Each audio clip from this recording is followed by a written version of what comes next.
আসসালামু আলাইকুম। আজকে বানাবো চিকেন রোস্ট। নর্মালি এটা সবাই বানাতে পারে, তারপরও এক একজনের রেসিপিটা এক এক রকম হয়, তো তাই আমি আজকে চেষ্টা করলাম। এই রেসিপিটা আমার বড় ফুপির কাছ থেকে শেখা। নর্মালি আমার রান্নাবান্না আমি যতটুকুই পারি সবগুলোই আমার বড় ফুপির থেকে শেখা। আর এই রোস্টটা হচ্ছে স্পেশালি তার থেকে শেখা। সো প্রথমে আমরা তেল গরম করে নিয়ে সেখানে পেঁয়াজ কুচি করে ভেজে নিয়ে সেগুলো তুলে রাখবো, এটা ডেকোরেশনের জন্য অ্যাকচুয়ালি। আর এখন আমরা মুরগির পিসগুলো হালকা করে ভেজে নেব। মুরগির পিসগুলো আমি সামান্য একটু হলুদ, তারপরে লবণ আর হচ্ছে লেবু দিয়ে ম্যারিনেট করে রেখেছিলাম 15 মিনিটের মতো। তারপরে হালকা হালকা করে ভাজা হয়ে গেলে সেগুলো আমরা তুলে নিব। আমি একটা পুরো মুরগি করেছিলাম, আপনারা যে যার মতো করে করে নিতে পারেন।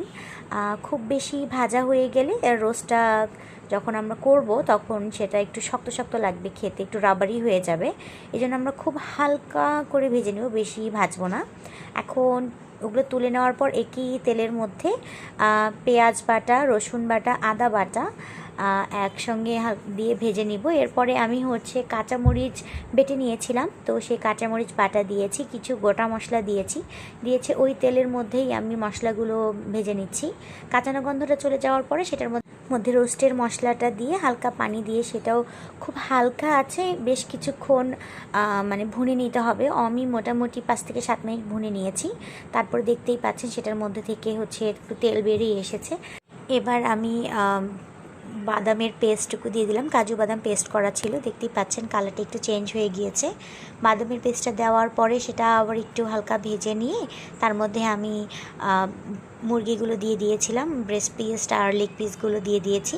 দেওয়ার পরে একটু মাখা মাখা করে ভেজে নিয়েছি। তারপরে আমি এর মধ্যে কিশমিশ দিয়েছি। কিশমিশটা অপশান, তারপরে দিলেও দিতে পারেন, নাহলে স্কিপ করতে পারেন। কিশমিশ দেওয়ার পর সামান্য একটু পানি দিয়ে আমি ঢাকনা নিয়ে সেটা হাফ সিদ্ধ করে নিয়েছি। তারপরে সেই পানি অর্ধেক পরিমাণ শুকিয়ে যাওয়ার পরে সেটার মধ্যে আমি টক দই আর 1 চামচ চিনির মিশ্রণটা ঢেলে দিয়ে সেটা আবার সিদ্ধ করে নিব। এখন সিদ্ধ হয়ে যাওয়ার পরে দেখতেই পাচ্ছেন তেল ছেড়ে দিয়েছে। এই পর্যায়ে আমি এর মধ্যে একটু দুধ দিয়েছিলাম, যেটা আমি এখানে স্কিপ করে ফেলেছি আসলে। তো আমি গরুর দুধ দিয়েছিলাম, তো আপনারা সেটা একটু দিয়ে নিন। দেওয়ার পরে সেটা আরেকবার একটু মাখা মাখা হয়ে যাওয়ার পর এই যে পরিবেশন করুন চিকেন রোস্ট।